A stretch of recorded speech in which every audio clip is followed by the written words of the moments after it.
শিক্ষার্থীরা, আশা করি সবাই ভালো আছো। তো আজ আমরা নবম ও দশম শ্রেণীর সাধারণ গণিত নিয়ে আলোচনা করব। আমরা দেখতে পাচ্ছি এক্সারসাইজ 3.5 অনুশীলনী 3.5 বিনিয়োগ ও মুনাফা, লেকচার 2। সুতরাং যারা আগের লেকচারটি এখনো দেখোনি তারা অবশ্যই আগের লেকচারটি দেখে নিবে, না হলে আজ লেকচার বুঝতে কষ্ট হবে। আমরা যে পেজটা এখন ওপেন করেছি এই পেজটা আসলে আগের লেকচার থেকে নেয়া। এই সম্পর্কে বিস্তারিত আলোচনা আমরা আগের লেকচারে করেছি। তো সবাই অবশ্যই এই টপিকের উপর আগের লেকচারটি দেখে নিবে। তো আমরা আজ একটু সংক্ষিপ্ত আকারে আলোচনা করি। সেটা হচ্ছে সরল মুনাফার ক্ষেত্রে মুনাফা সহ মূলধন, যাকে কিনা বলা হয় সববৃদ্ধি মূলধন, অর্থাৎ কোনো একটি মূল টাকা বৃদ্ধি পাওয়ার পর বৃদ্ধিপ্রাপ্ত টাকার সাথে মূল টাকাটা যুক্ত হয়ে মোট যে টাকাটা হয় সেই টাকাটাকেই বলা হচ্ছে মুনাফা সহ মূলধন বা সববৃদ্ধি মূলধন, যাকে প্রকাশ করা হয় এ দিয়ে। তো খুবই স্বাভাবিক, মূলধন প্লাস মুনাফা, অর্থাৎ এটা হচ্ছে মূল টাকা আর এটা হচ্ছে লাভ। যতটুকু লাভ হচ্ছে ওই লাভকৃত টাকা, তাহলে মূল টাকার সাথে এই লাভকৃত টাকা যোগ করলে আমরা পেয়ে যাব সববৃদ্ধি মূলধন। আমরা জানি মূলধনকে পি দিয়ে প্রকাশ করা হয়, আর মুনাফার একটি সূত্র ছিল, দেখো আই ইকুয়াল পি এন আর। এটা হচ্ছে মুনাফার সূত্র, যা আমরা আগের ক্লাসে শিখেছি। তো এখন মুনাফার পরিবর্তে আমরা লিখলাম পি এন আর। যদি এখান থেকে পিটা কমন নেওয়া হয় তাহলে আমরা দেখতে পাচ্ছি পি কমন নিলে পাচ্ছি 1 প্লাস এন আর। তো শিক্ষার্থীরা, আমরা ম্যাথের মধ্যে সরাসরি এই সূত্রের সাহায্যে আমরা ম্যাথগুলো করব। অর্থাৎ সরল মুনাফার ক্ষেত্রে মুনাফা সহ মূলধন বা সববৃদ্ধি মূলধনের সূত্র হচ্ছে এ সমান সমান, এ না লিখলেও চলবে, এ সমান সমান পি ইন্টু 1 প্লাস এন আর। এই সূত্রের সাহায্যে আমরা ম্যাথগুলো করব। অনুরূপভাবে চক্রবৃদ্ধি মুনাফার ক্ষেত্রেও মুনাফা সহ মূলধন বা সববৃদ্ধি মূলধনের সূত্র আছে, যার সূত্র হচ্ছে, যাকে সি দিয়ে প্রকাশ করা হয়, C equal P into 1 plus R whole to the power N. তো আমরা দেখতে পাচ্ছি দুইটা সূত্রের মধ্যে একটু মিল অমিল আছে। যেমন এখানে P into 1 plus R whole to the power N, আর এখানে এই পাওয়ার এনটা চলে আসবে আর এর সাথে। যদি পাওয়ার এনটা আর এর সাথে চলে আসে তাহলে এটা হয়ে যাচ্ছে পি ইন্টু 1 প্লাস এন আর। দুইটা সূত্রের মধ্যে আমরা একটু পার্থক্য দেখালাম, এবং দুইটাই কিন্তু সববৃদ্ধি মূলধন বা মুনাফা সহ মূলধন, একটি সরল মুনাফার ক্ষেত্রে আর একটি চক্রবৃদ্ধি মুনাফার ক্ষেত্রে। এখন আমরা দেখি সরল মুনাফার ক্ষেত্রে মুনাফা বা লাভ বের করা হয় কিভাবে। মুনাফা বা লাভকে প্রকাশ করা হয় আয় দিয়ে।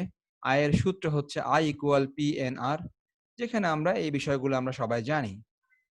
অনুরূপভাবে চক্রবৃদ্ধি মুনাফার ক্ষেত্রে যদি কেউ মুনাফা বের করতে চাও তাহলে সরাসরি সূত্রের মাধ্যমে হবে না, তোমাকে বেসিক দিয়ে করতে হবে। আর সেটা হচ্ছে, তুমি যদি মুনাফা বা লাভ বের করতে চাও তাহলে তোমাকে সববৃদ্ধি মূলধন থেকে মূলধন মাইনাস করতে হবে। তাহলে সববৃদ্ধি মূলধন মানে বৃদ্ধি পাওয়ার পর তোমার মোট টাকা কত হলো, আর সেখান থেকে তোমার মোট টাকা, তোমার মূল টাকা কত ছিল। তাহলে বৃদ্ধিপ্রাপ্ত মোট টাকা এবং মূল টাকা এটা মাইনাস করে দিলে আমরা পেয়ে যাব যে আমরা কতটুকু লাভ হচ্ছে বা মুনাফা হচ্ছে। তো শিক্ষার্থীরা, এই পেজটা ছিল আসলে আগের লেকচারে এই সম্পর্কে বিস্তারিত আলোচনা করা আছে। তো আমরা এখন তোমাদের বই থেকে 27 নাম্বার ম্যাথটা করতেছি। তোমরা জানো 3.5 চলতেছে সাধারণ গণিত, 27 নাম্বার ম্যাথ। সবাই দেখতে পাচ্ছ এখানে লেখা আছে 4% হার মুনাফায় কোন টাকার 2 বছরের সরল মুনাফা ও চক্রবৃদ্ধি মুনাফার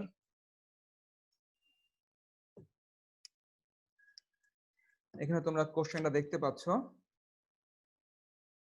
সরল মুনাফা ও চক্রবৃদ্ধি মুনাফার পার্থক্য 1 টাকা হলে মূলধন কত। তাহলে আমরা ম্যাথটা করার চেষ্টা করি। প্রথমে কোশ্চেন থেকে কিছু ইনফরমেশন নিয়ে নেই। আমরা দেখতে পাচ্ছি দেওয়া আছে মুনাফার হার আর সমান 4%। দেখো সবাই, মুনাফার হার দেওয়া আছে 4%, আর মুনাফার হারকে প্রকাশ করা হয় আর দিয়ে। তাহলে দেওয়া আছে মুনাফার হার আর ইকুয়াল 4%। আমরা জানি পার্সেন্টকে ভাঙলে বাই 100 হয়, তাহলে 4% মানে 4/100। পার্সেন্টকে পার্সেন্টকে ভাঙলে বাই 100 হয়। এটাকে কাটাকাটি করলে আসে 1/25। আমরা আরো দেখতে পাচ্ছি যে এখানে সময় আছে 2 বছর। তাহলে সময় 2 বছর, এটা হচ্ছে আমাদের n। সময় n হচ্ছে 2 বছর। সময়কে n দিয়ে প্রকাশ করা হয়। ওকে, আমাদের কোশ্চেনের মধ্যে মূলধন দেওয়া নাই, সো আমরা ধরে নিলাম, ধরি মূলধন p টাকা। এবার আমরা জানি সরল মুনাফা I ইকুয়াল PNR। আমরা আগের পেজ থেকে শিখেছি সরল মুনাফার ক্ষেত্রে মুনাফা বের করা হয় I ইকুয়াল PNR এই সূত্রের সাহায্যে।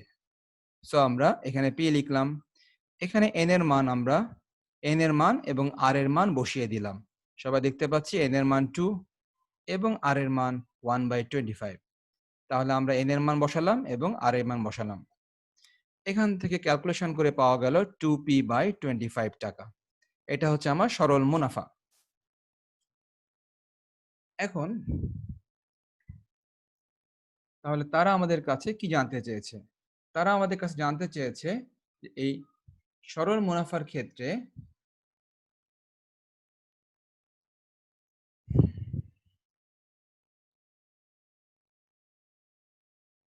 ওকে, আমরা দেখতে পাচ্ছি সবাই চক্রবৃদ্ধি মুনাফার ক্ষেত্রে সব বৃদ্ধি মূলধন, অর্থাৎ চক্রবৃদ্ধি মুনাফার ক্ষেত্রে আমরা কিছুক্ষণ আগে বের করলাম। শিক্ষার্থীরা নেটওয়ার্কের সমস্যার কারণে একটু প্রবলেম হচ্ছে। ওকে, আমরা দেখতে পাচ্ছি সরল মুনাফার ক্ষেত্রে আমরা সরল মুনাফাটা বের করলাম। এখন চক্রবৃদ্ধি মুনাফার ক্ষেত্রে আমরা সববৃদ্ধি মূলধনটা বের করি। তাহলে চক্রবৃদ্ধি মুনাফার ক্ষেত্রে সববৃদ্ধি মূলধন, যার সূত্র আমরা আগের পেজ থেকে দেখেছি, C equal P into 1 plus R whole to the power N। তাহলে এখান থেকে আমরা P তো আমরা জানি না P এর মান কত, কিন্তু আমরা R এর মান জানি। R এর মান ছিল 1/25। আর এই যে N দেখতে পাচ্ছি, N এর মান ছিল 2। এই মানগুলি উপরে ছিল। এখান থেকে আমরা ক্যালকুলেশন করলাম, লসাগু করলাম, যোগ করলাম, সবার শেষে এটাকে হোল স্কয়ার করলাম। এটাকে হোল স্কয়ার করলে মান পেলাম P ইন্টু 676/625। তাহলে আমরা বলতে পারি যে চক্রবৃদ্ধির ক্ষেত্রে সববৃদ্ধি মূলধন, যা কিনা সূত্রের সাহায্যে বের করা হলো, সেই সববৃদ্ধি মূলধন C এর মান হচ্ছে 676/625 ইন্টু P। এত টাকা হচ্ছে সববৃদ্ধি মূলধন চক্রবৃদ্ধির ক্ষেত্রে। আর আমরা কিন্তু আগেই বের করেছিলাম সরল মুনাফার ক্ষেত্রে এটা হচ্ছে মুনাফা। তাহলে এখন তারা আমাদের এখানে কি বলেছে? তারা আমাদের এখানে বলেছে যে সরল মুনাফা ও চক্রবৃদ্ধি মুনাফার পার্থক্য 1 টাকা। তাহলে আমরা কিন্তু সরল মুনাফা যদিও সূত্রের সাহায্যে বের করতে পেরেছি, কিন্তু চক্রবৃদ্ধি মুনাফার ক্ষেত্রে কিন্তু চক্রবৃদ্ধি মুনাফা কিন্তু এখনো বের হয়নি। চক্রবৃদ্ধি ক্ষেত্রে সববৃদ্ধি মূলধন বের হয়েছে। তাহলে এখন চক্রবৃদ্ধি মুনাফা কি করে বের করা যাবে? আমরা জানি আমাদের সূত্র ছিল আগের পেজে। সবাই দেখতে পাচ্ছি চক্রবৃদ্ধি মুনাফা। চক্রবৃদ্ধি মুনাফা বের করার উপায় হচ্ছে সববৃদ্ধি মূলধন থেকে মাইনাস করতে হয় মূলধন। তাহলে সববৃদ্ধি মূলধন থেকে মূলধন মাইনাস করলে পাবো আমরা চক্রবৃদ্ধি মুনাফা। তাহলে আমরা আগের পেজে সববৃদ্ধি মূলধন পেয়েছিলাম এই মানটা, এবং মূলধন আমরা ধরে নিয়েছিলাম, একদম প্রথমে ধরে নিয়েছিলাম P টাকা। তাহলে আমরা এখান থেকে ক্যালকুলেশন করলাম, ক্যালকুলেশন করার পর আমরা এই মানটি পেলাম 51/625 P টাকা। তাহলে প্রশ্ন মতে, প্রশ্নে কি বলা আছে? প্রশ্নে এই লাইনটা বলা ছিল, লাইনটা আমি এখানে লিখেছি, সবাই দেখো। প্রশ্ন মতে সরল মুনাফা ও চক্রবৃদ্ধি মুনাফার পার্থক্য 1 টাকা। তাহলে দুইটা মুনাফার পার্থক্য 1 টাকা, এটা কোশ্চেনে বলা আছে। তাহলে আমরা বলতে পারি পার্থক্য মানে বিয়োগফল। হ্যাঁ, পার্থক্য মানে আমরা বিয়োগফল বলতে পারি। অতএব পার্থক্য 1 টাকা মানে বিয়োগফল 1 টাকা। তাহলে কাদের বিয়োগফল? সরল মুনাফা ও চক্রবৃদ্ধি মুনাফা। দেখো সবাই, চক্রবৃদ্ধি মুনাফা পেয়েছি আমরা এই মানটা। সুতরাং এই মান থেকে, এই যে এই মান থেকে আমরা মাইনাস করেছি সরল মুনাফাটা। আমরা আবারও দেখে আসতে পারি যে সরল মুনাফা কত ছিল। শিক্ষার্থীরা দেখো, আমাদের সরল মুনাফা এসেছিল আমাদের 2p/25। 2p/2 2p/25 এটা ছিল আমাদের সরল মুনাফা। আর আমরা দেখো চক্রবৃদ্ধি মুনাফা এসছে 51/625 p টাকা। তাহলে এদের পার্থক্য 1 টাকা, মানে এদের বিয়োগফল 1 টাকা। পার্থক্য মানে বিয়োগফল। অতএব আমরা বলতে পারি চক্রবৃদ্ধি মুনাফার এই মানটা এখান থেকে মাইনাস করা হবে সরল মুনাফার আগের পেজের ওই মানটা। তাহলে এদের বিয়োগফল বা পার্থক্য হচ্ছে 1 টাকা, কোশ্চেনে বলা আছে। আমরা এখন এখান থেকে ক্যালকুলেশন করলাম, লসাগু করলাম, লসাগুর পর ক্যালকুলেশন করার পর আমরা পি এর মান পেলাম 625। তাহলে পি কি? পি হচ্ছে মূলধন। আমরা অঙ্কের শুরুতে ধরে নিয়েছিলাম পি হচ্ছে মূলধন। তাহলে আমরা বলতে পারি অতএব নির্ণেয় মূলধন 625 টাকা। এটা আমাদের আনসার। তো শিক্ষার্থীরা তোমরা ম্যাথটা খাতায় লিখে নিও, তাহলে আরো ভালো বুঝতে পারবে। আর নেটওয়ার্কের সমস্যার কারণে একটু প্রবলেম হচ্ছিল, তো আশা করি তোমরা বুঝতে পারবে। আমরা এখন চলে যাচ্ছি পরবর্তী ম্যাথে। আমরা দেখতে পাচ্ছি যে 29 নাম্বার ম্যাথ। 29 নাম্বারে বলা আছে শতকরা বার্ষিক 5 টাকা, শতকরা বার্ষিক 5 টাকা হার সরল মুনাফায় কত টাকা 13 বছরে সববৃদ্ধি মূল হবে 990 টাকা। তাহলে আমরা যদি কোশ্চেন থেকে কিছু এখন কোশ্চেন থেকে কিছু ইনফরমেশন নিতে চাই, তাহলে আমরা দেখতে পাচ্ছি যে কোশ্চেনে কিন্তু দেওয়া আছে মুনাফার হার আর ইকুয়াল 5%। দেখো সবাই, এই যে লেখা আছে যে বার্ষিক 5 টাকা হার সরল মুনাফা। তার মানে মুনাফার হার হচ্ছে, এই যে মুনাফার হার হচ্ছে 5 টাকা আমরা জানি, এবং লেখা আছে যে শতকরা। তাহলে শতকরা মানেই পার্সেন্টেজ। সুতরাং মুনাফার হারকে প্রকাশ করা হয় আর দিয়ে, যা কোশ্চেনে বলা আছে 5%। এখানে 5 বলা ছিল, আর শতকরা বলা থাকার কারণে পার্সেন্ট হবে, তাহলে 5%। আমরা জানি পার্সেন্টকে ভাঙলে বাই 100 হয়, 5/100। এটা কাটাকাটি করলে হয় 1/20। আমরা কোশ্চেন থেকে দেখতে পাচ্ছি যে সময় দেওয়া আছে n ইকুয়াল 13 বছর। দেখতে পাচ্ছি সময় 13 বছর দেওয়া আছে। তাহলে আমরা জানি যে সময়কে প্রকাশ করা হয় n দিয়ে, অতএব সময় n ইকুয়াল 13 বছর কোশ্চেনে বলা আছে। আমরা আগের ম্যাথের মতোই ধরে নিলাম যে ধরি মূলধন সমান p টাকা। যেহেতু মূলধন কোশ্চেনে বলা নাই, এটা আমাদের বের করতে হবে।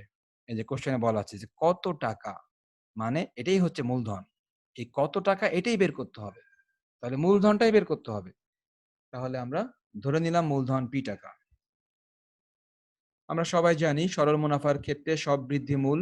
আমরা আজকের লেকচারেও কিন্তু এই সূত্রটা দেখিয়েছি এবং আগের দিনও দেখিয়েছি যে সরল মুনাফার ক্ষেত্রে সব বৃদ্ধি মূলের সূত্র হচ্ছে p ইন্টু 1 প্লাস nr।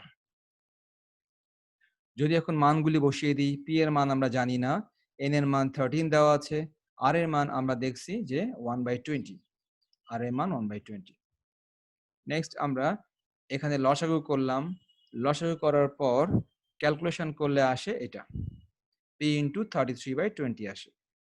অতএব আমরা দেখতে পাচ্ছি যে আমাদের সববৃদ্ধি মূল পাওয়া গেল 33p/20। সববৃদ্ধি মূল পাওয়া গেল 33p/20 টাকা। প্রশ্ন মতে দেখো সবাই, প্রশ্ন মতে সববৃদ্ধি মূল বলা ছিল 990 টাকা। সবাই দেখতে পাচ্ছি যে আমরা কোশ্চেনের মধ্যে বলা ছিল যে কোশ্চেনের মধ্যে সববৃদ্ধি মূল বলা ছিল 990 টাকা। তাহলে আমাদের প্রশ্ন মতে এই সববৃদ্ধি মূল হবে 990 টাকা, এটা কোশ্চেনে বলা আছে।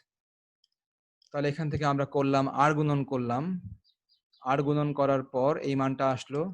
এখান থেকে আমরা পি এর মানটা বের করার চেষ্টা করলাম। এই 33 ডান দিকে যে ভাগ হয়ে গেল, পরবর্তীতে এটা ক্যালকুলেশনের মাধ্যমে আসলো 600।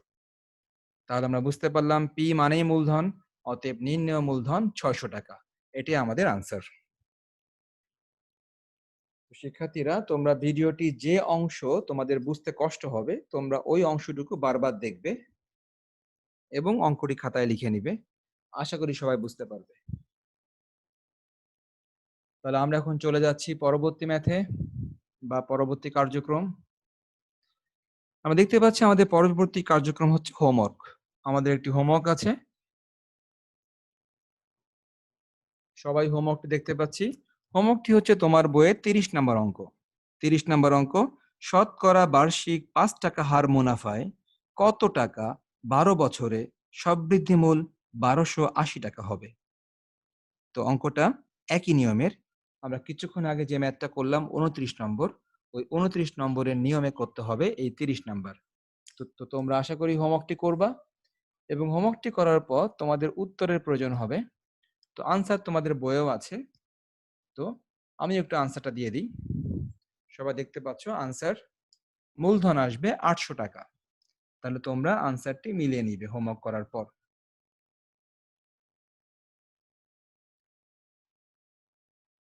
আমরা এখন চলে যাচ্ছি পরবর্তী ম্যাথে 28 নাম্বার ম্যাথ। 28 নাম্বার ম্যাথ যেটা আমি একটু পড়ি। এখানে বলা আছে যে কোন আসল ৩ বছরে সরল মুনাফা সহ ৪৬০ টাকা এবং ৫ বছরে সরল মুনাফা সহ ৬০০ টাকা হলে শতকরা মুনাফার হারটা কত? আমরা আগে যতগুলি ম্যাথ করেছি সব জায়গাতে দেখেছি মুনাফার হার দেয়া থাকে, কিন্তু এই অঙ্কে মুনাফার হার দেওয়া নেই। এই অঙ্কে মুনাফার হারটি বের করতে হবে। তাহলে আমাদের কি কি দেওয়া আছে আমরা কোশ্চেন থেকে আগে লিখে নেই যে আমাদের কি কি দেওয়া আছে, অথবা আমরা এটাও লিখে নিতে পারি যে আমরা কি কি বের করতে হবে। তো শিক্ষার্থীরা দেখো, আমরা মনে করলাম মূলধন পি টাকা আমরা প্রত্যেকটি ম্যাথেই মনে করেছি। তো এই ম্যাথেও মনে করলাম মূলধন পি টাকা এবং মুনাফার হার আর। মুনাফার হার আর এর মান সব ম্যাথে দেয়া থাকে যে কত পার্সেন্ট। কিছু ম্যাথে দেয়া ছিল 4%, আবার কিছু ম্যাথে দেয়া ছিল 5%। এই ম্যাথে কিছুই দেয়া নেই। এজন্য আমরা দেখো মনে করি, আমরা ধরে নিলাম যে মুনাফার হার আর ইকুয়াল a% আমরা ধরে নিলাম।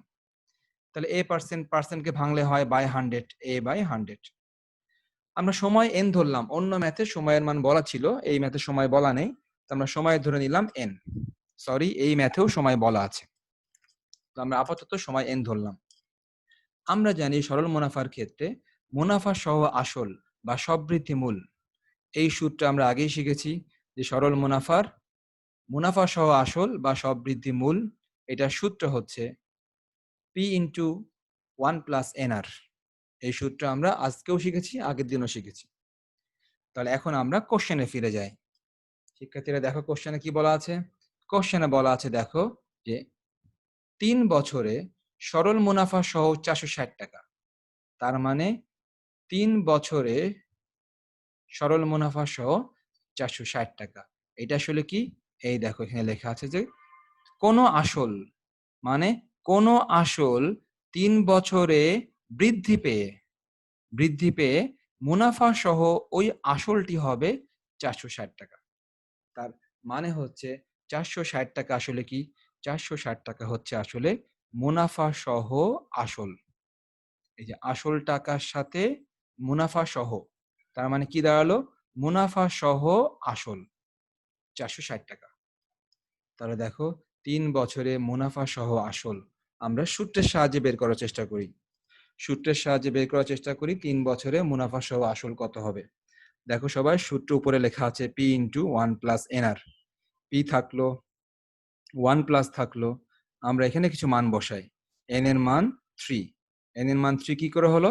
দেখো লেখা আছে ৩ বছরে। ৩ বছরে মানে সময় ৩ বছর। সময় n ইকুয়াল ৩ বছর, অতএব n এর মান 3। দেখতে পাচ্ছি আমরা আর এর মান a/100। এই যে আর এর মান হচ্ছে a/100। এখান থেকে আমরা ক্যালকুলেশন করে এটা রেখে দিলাম। আমরা আবার কোশ্চেনে ফিরে যাই। দেখো ৫ বছরে সরল মুনাফা সহ ৬০০ টাকা। তাহলে এবার কিন্তু আগে বলেছিল ৩ বছরে, এবার বলেছে ৫ বছরে। আবার ৫ বছরে মুনাফা সহ আসল আমরা আবারও সেই একই সূত্র অ্যাপ্লাই করব। এই সূত্র p ইন্টু 1+nr, এই সূত্র অ্যাপ্লাই করব, এই সূত্রে মান বসাবো। তাহলে এই সূত্রে এখন n এর মান কত হবে? n মানে সময়, দেখতে পাচ্ছি n এর মান এই যে ৫ বছর, n এর মান ৫ বছর। তাহলে আমরা n এর জায়গায় 5 বসালাম। আর এই যে আর এর মান আমরা আগেই ধরে নিয়েছিলাম a/100, n ইকুয়াল 5 বছর। তাহলে আমরা এটাও পেয়ে গেলাম। এখন আমরা লিখব প্রশ্ন মতে। তাহলে প্রশ্ন মতে যে মূল ব্যাপারটা হবে সেটা হচ্ছে যে এই মানটা হচ্ছে ৩ বছরে মুনাফা সহ আসল। এই মানটা প্রশ্নে বলা আছে 460 টাকা। মুনাফা সহ আসল 460 টাকা।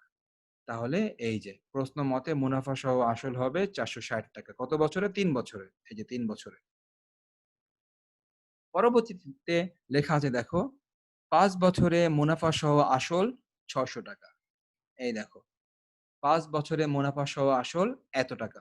তো নিশ্চয়ই প্রশ্ন মতে এই মানটাই ৬০০। এই মানটাই হচ্ছে আমার ৬০০। লিখতে পারি প্রশ্ন মতে দ্বিতীয় মানটা ৬০০ টাকা। ৫ বছরে ৬০০ টাকা। আমরা ২ টা সমীকরণ পেয়ে গেলাম। এখন আমাদের কাজ হবে শুধু ক্যালকুলেশন করা। তো আমরা এখন আমাদের উদ্দেশ্যটা কি? আমাদের উদ্দেশ্য কি বের করা? আমাদের উদ্দেশ্য হচ্ছে এই যে শতকরা মুনাফার হার বের করা। এই যে মুনাফার হার আর বের করা। আর বের করতে গেলে আমাদের এর মান দরকার। সুতরাং আমরা এখন এ বের করব। এ বের করার উদ্দেশ্যে আমরা এখন সমীকরণ ১ আর ২ ক্যালকুলেশন করব। তো আমরা আপাতত যদি ২ থেকে ১ বিয়োগ করে দেই তাহলে আমাদের কিছু সুবিধা হবে। আমরা ক্যালকুলেশনে কিছু মান কাটাকাটি হবে। এই কারণে আমরা এখন ২ থেকে ১ বিয়োগ করে দেই।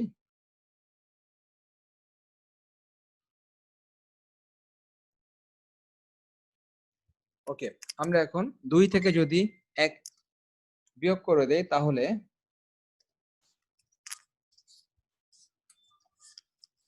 ওকে, এখন সমীকরণ ২ থেকে ১ বিয়োগ করে পাই। তাহলে সমীকরণ ২ থেকে যদি আমরা ১ টা বিয়োগ করি আমরা দেখতে পাচ্ছি এটা হচ্ছে সমীকরণ ২ এর বামপক্ষ, এটা হচ্ছে সমীকরণ ১ এর বামপক্ষ। তাহলে ২ এবং ১ এর বামপক্ষ বিয়োগ হলো।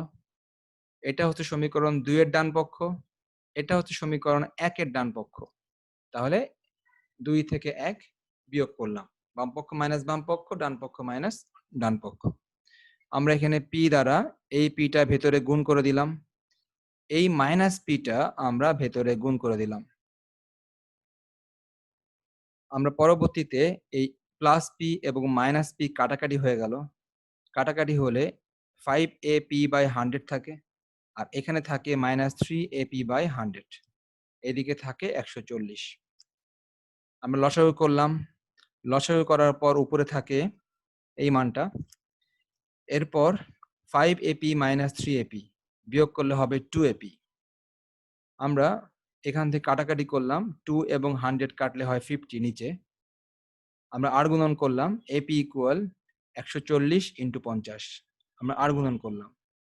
পরবর্তীতে এই P এর মানটা যখন বের করতে চাইবো, তখন এই A নিশ্চয়ই ডান দিকে যেয়ে ভাগ হয়ে যাবে। তাহলে A ডান দিকে যেয়ে ভাগ হয়ে গেল। আর ১৪০ × ৫০ এটা আসে ৭০০০। আর A ডান দিকে যেয়ে ভাগ হয়ে গেল। P এর মান পেলাম। এখন আমরা P এর মানটা ১ নং এ বসিয়ে দিই। যদি আমরা P এর মানটা ১ নং এ বসিয়ে দিই, তাহলে ১ নাম্বার সমীকরণ আমাদের আগের পেজে আছে। আগের পেজে থেকে আমরা ১ নং সমীকরণে P এর মানটা বসাবো। আমরা একটু দেখে আসতে পারি। দেখো সবাই, এটা ১ নাম্বার সমীকরণ। ১ নাম্বার সমীকরণে এখানে P এর পরিবর্তে P এর নতুন মানটা বসিয়ে দিব। বাকি সবাই ঠিক থাকবে। এই যে আমরা ১ নাম্বার সমীকরণে P এর মানটা বসিয়ে দিলাম। এই যে P এর মানটা এখানে বসিয়ে দিলাম ১ নাম্বারে। এটা যেটা ছিল ওটাই আছে। পরবর্তীতে আমরা এখানে লসাগু করলাম। লসাগু করার পর এই ৭০০০ উপরে গুণ হবে। ৭০০০ উপরে গুণ হলো। আর এই এটা গুণ হবে নিচে। এটা নিচে গুণ হয়ে গেল। আমরা এখন আর গুণন করলাম। এই মানটা আর গুণন হয়ে ডানে চলে গেল। ডানে চলে যেয়ে এটার সাথে এটা গুণ করলে হয় 46000 A। আমরা আর গুণন করার পর এবার পক্ষান্তর করব। তো আগে বলে রাখি এখানে পক্ষান্তর কিভাবে হবে। এই যে এই মানটা চলে যাবে ডান দিকে। এই মান যদি আমার ডান দিকে চলে যায় তো মাইনাস হয়ে যাবে নিশ্চয়ই। আমরা দেখতে পাচ্ছি সবাই যে বাম দিকের একটা মান ডান দিকে এসে মাইনাস হয়ে গেছে। এখান থেকে মাইনাস করলে আসে 25,000 A। এখান থেকে মাইনাস করলে আসে 25,000 A আসে। বামে যা ছিল তাই। পরবর্তীতে আবারও পক্ষান্তর করা হলো। এটা বাম পাশে, এটা ডান পাশে। যেহেতু উভয় পাশ একই সাথে পক্ষান্তর করলে কোনো চিহ্নের পরিবর্তন হয় না। বাম পাশ চলে আসলো, ডান পাশ চলে আসলো বাম পাশে, বাম পাশ চলে গেল ডান পাশে। যদি একই সাথে উভয় পক্ষে পক্ষান্তর করা হয় তাহলে আর কোনো চিহ্নের পরিবর্তন হয় না। এবার এর মান আমরা দেখতে পাচ্ছি যে 25,000 এটা ডান দিকে যেয়ে ভাগ হয়ে যাবে। এবার কাটাকাটি করলে আসে 28। তাহলে এর মান যেহেতু পেয়ে গেলাম, অতএব বলতে পারি নির্ণেয় শতকরা মুনাফার হার আর ইকুয়াল a% লেখা ছিল প্রথমেই, এর মান 28%। তাহলে আমরা পেয়ে গেলাম শতকরা মুনাফার হার। তো শিক্ষার্থীরা, আশা করি তোমরা বুঝতে পেরেছো। তো তোমরা যে অংশটুকু বুঝবে না ওই অংশটুকু ভিডিও বারবার দেখবে এবং তোমরা লেকচারটি খাতায় লিখে নিবে, তাহলে তোমরা অনেক ভালো বুঝতে পারবে। আর নেটওয়ার্কের সমস্যার কারণে আন্তরিকভাবে দুঃখিত। নেটওয়ার্কের সমস্যার কারণে মাঝে মাঝে ডিস্টার্ব হয়েছে। তো আশা করি তোমরা সবকিছু বুঝতে পারবে।